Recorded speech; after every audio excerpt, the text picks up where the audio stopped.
Alors, c'est maintenant la phase du codage.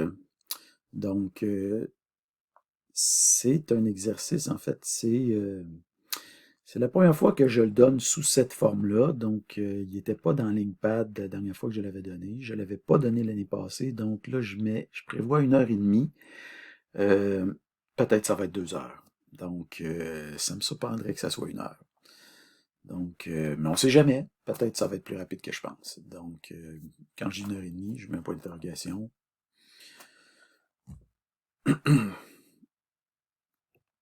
Donc, d'abord, je vous donne la classe. Donc, vous voyez, j'ai mis bin, arbre binaire. Donc, c'est le nœud. J'aurais pu l'appeler nœud, mais là, je l'ai décidé de ne pas l'appeler nœud. Donc, c'est le nœud qui crée des arbres binaires. Donc, vous avez l'item, c'est un nœud générique. Vous avez l'item, et vous avez la partie gauche, la partie droite, c'est euh, vous avez le fait que ça peut être nul.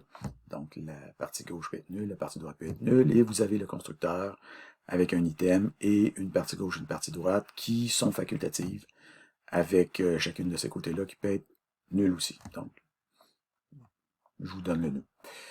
Et vous devez ajouter ici une construction pour avoir, vous l'avez ici, là, 1, 2, 3, donc vous construisez l'arbre. En fait, il s'agit de construire l'arbre qui est là, donc avec une racine 2, un arbre gauche 1, et en fait une feuille à gauche 1 et une feuille à droite 3 pour avoir la sortie que vous avez là. Je pense pas que ça va être trop compliqué. OK? Mais c'est juste l'idée d'utiliser le constructeur que vous avez là pour faire ça. Donc, vous ne créez pas de méthode d'aide constructeur, tout ça. On va faire ça plus loin. Donc, évidemment, comme pour les chaînés, affichage comme ça, c'est pas très pratique. Donc, on va se créer une méthode spéciale qui s'appelle binView, qui va nous permettre de simplifier la représentation qu'on a d'un arbre binaire. Okay? Donc, on va se définir une représentation textuelle avec une fonction récursive qui va être basée sur le constat suivant. Donc, un arbre nul va être représenté par une chaîne vide, comme une liste chaînée nulle était représentée par une chaîne vide. Et un arbre non nul va être représenté par son sous-arbre à gauche, l'item, et son sous-arbre, l'item va être au centre, et son sous-arbre à droite, dans cet ordre, le tout entre crochets. Par exemple, l'arbre que vous avez ici, bon, j'espère que mon image ne masquera pas l'arbre en question, mais c'est le même arbre que vous aviez précédemment, donc l'arbre 1, 2, 3. En fait, je vais peut-être déplacer mon image en haut ici, je pense que ça va être moins nuisible. Donc, l'arbre avec la racine 2, avec feuilles 1 et 3, donc cet arbre-là va avoir la représentation que vous avez ici. Donc, entre crochets, et après ça, vous avez la feuille 1 à gauche, la feuille 3 à droite, et vous avez 2 qui est entre les deux, comme racine. La même chose, par exemple, l'arbre que vous avez ici va être représenté comme ceci, et l'arbre que vous avez ici va être représenté comme ceci, de manière compacte. Donc, il y a un lien 1 pour 1 entre la représentation que vous avez ici, ça, et la représentation que vous avez ici, et ceci. Donc, je vous demande, à titre d'exercice, de me donner la représentation ici textuelle de chacun des arbres binaires que vous avez ici. L'arbre A, l'arbre B, l'arbre C, l'arbre D et l'arbre E. Donc, l'arbre C que vous avez ici, ben, il n'est pas trop loin de 1 que vous aviez déjà ici. Donc, vous me donnez les représentations sous forme crochet que vous aviez pour chacun des arbres ici. Donc, je suis un gars très gentil, alors je vous donne la fonction binView. En fait, si je ne vous la donnais pas, le problème, c'est que ça mettrait en péril la suite du PowerPoint, des exercices que vous allez faire. Donc, pour cette raison-là, je vous donne la fonction binView. Donc, c'est une fonction récursive. J'aurais pu l'écrire comme un one-liner. Peut-être que plus loin, je donne l'exercice one-liner, je ne me rappelle pas trop. Mais voilà, c'est une fonction récursive. On aurait pu aussi la faire avec un string builder, mais je pense que je la donne comme exercice plus loin comme string builder. Mais, encore une fois, l'idée, c'était de faire ça le plus simple possible. Donc, on a notre condition de sortie. Donc, si l'arbre est nul, ben, on retourne la chaîne vide. Et sinon, ben, on applique le constat récursif. Donc, on retourne quoi entre crochets. Donc, on retourne quoi? On retourne le binView de notre arbre gauche, suivi de notre item actuel, suivi du bin view de l'arbre droit. Comment ça peut être plus simple que ça? Donc, c'est la magie de la récursivité à son meilleur. Alors, maintenant qu'on a notre bin view, qu'est-ce qu'on va faire avec ça? Donc, ici, on a notre bin view. En passant, à chaque fois que vous avez du petit bleu pâle comme ça, c'est que vous pouvez faire du copier-coller. Donc, maintenant qu'on a notre bin view, qu'est-ce qu'on peut faire avec ça? Ben, on peut se créer des aides constructeurs. Donc, on va se créer les aides constructeurs B, G, D et E. Donc, F va construire une feuille, G va construire une tige gauche, D va construire une tige droite et E va construire un embranchement. Donc, vous allez donc maintenant créer la fonction F qui va permettre de construire une feuille. Par exemple, F1 va construire une feuille contenant un arbre contenant une simple feuille 1, et si on applique un bin view à feuille 1, bien évidemment, ça va nous donner la représentation qu'on voit ici. Et même chose pour bin view feuille A. Évidemment, le constructeur F, c'est une fonction générique, donc elle va faire à la fois pour des nombres et pour des lettres. Donc, bin view F de A, mais ça va donner aussi la lettre A, comme on voit ici. Même chose, G, ben ça nous construit ça va nous construire ici comme on le voit, donc G, alors, si on prend une feuille guérin et qu'on applique gauche, donc on s'en va à gauche, et après ça, on a notre item, donc G de notre feuille, après ça, notre item au centre, Frédéric. Donc, quand on applique le bin view à ça, ben, on obtient Guérin Frédéric. C'est sûr que j'aurais pu dessiner l'arbre avec Frédéric comme racine, puis Guérin en dessous. Mais là, évidemment, ce ne sera pas Frédéric Guérin, ça va être vous qui allez être à l'honneur sur ce numéro-là. Alors, avec votre nom. Même chose ici pour A et B, avec des lettres, donc A et B, et après ça, vous allez faire un bin view ici, et vous allez faire 1, 2, 3, 4, comme ça. Évidemment, ça va être un arbre dégénéré, comme ça. OK? Et voilà. Vous complétez le code. Même chose avec constructeur D. Si vous faites celui-là, vous devriez faire celui-là assez rapidement. Avec constructeur E pour les embranchements, donc on a la feuille à gauche, l'item au centre et la feuille, ou en fait l'arbre à droite. Donc c'est pas nécessairement une feuille, mais c'est l'arbre à droite. Donc, même chose ici.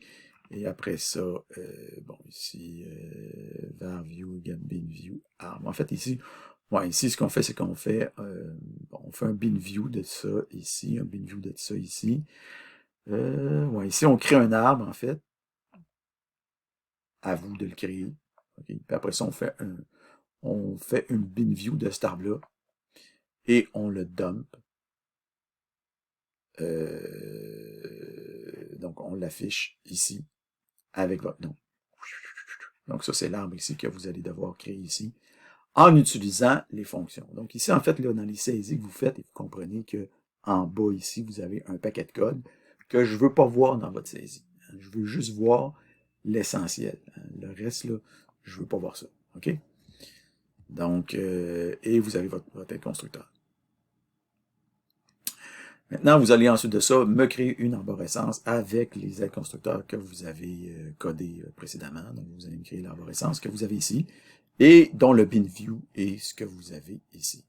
Et vous allez faire un petit, une fois que vous avez fait view, bin view, votre arbre qui est ici, vous allez l'afficher, vous devriez obtenir ça, et vous allez faire un assert pour être sûr que c'est effectivement la bonne chose que vous allez produire.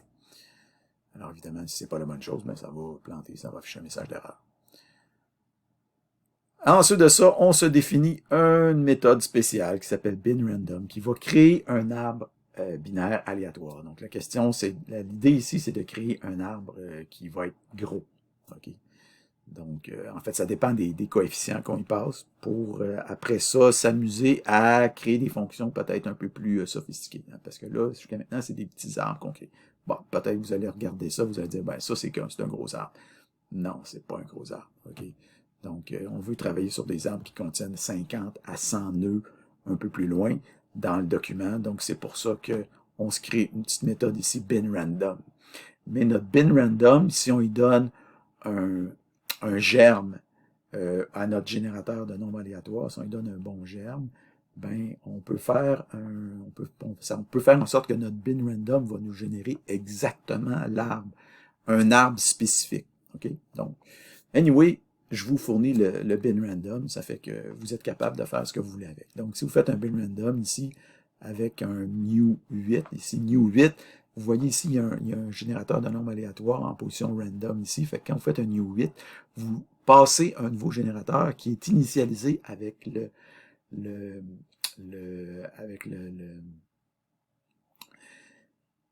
qui est initialisé avec le germe, en fait, le germe, ouais, le germe, on peut dire ça, le germe, qui est initialisé avec 8, donc ça va faire en sorte que ça va nécessairement générer l'arbre que vous allez avoir ici, là, à moins que C# ait modifié son algorithme de générateur de nombres aléatoires.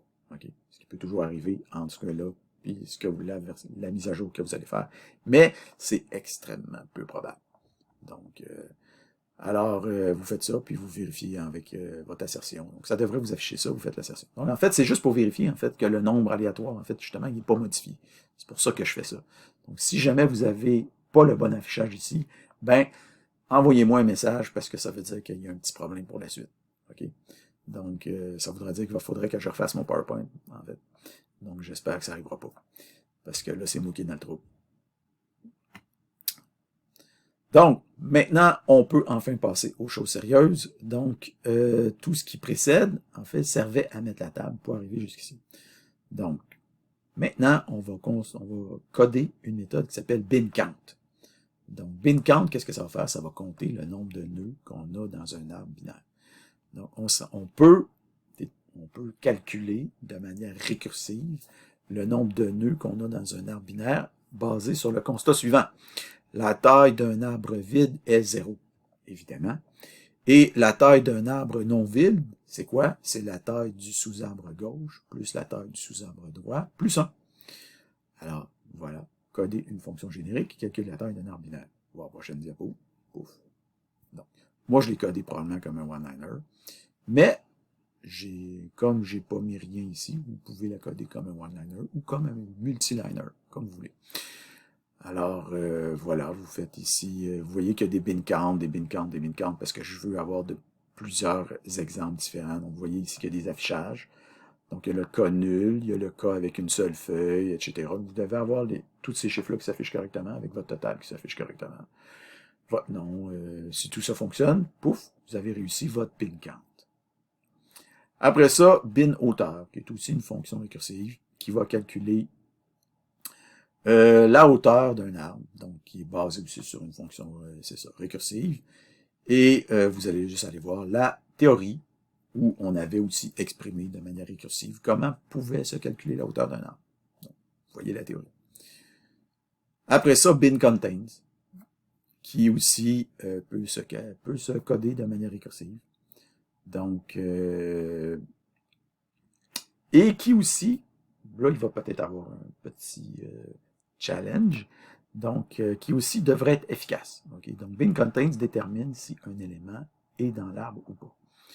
Donc, et qui doit, disons, il y a un petit challenge. Donc, ça doit être suffisamment rapide. Okay? Donc, comme on le voit ici, la durée visible doit être moins de 1 seconde. Moi ici, j'ai en bas de 1/10 de seconde. Donc, c'est en bas de 1 seconde qu'on doit avoir ici avec le code que vous avez là. Okay? Donc, voilà. C'est tout. Donc, vous notez, vous remettez.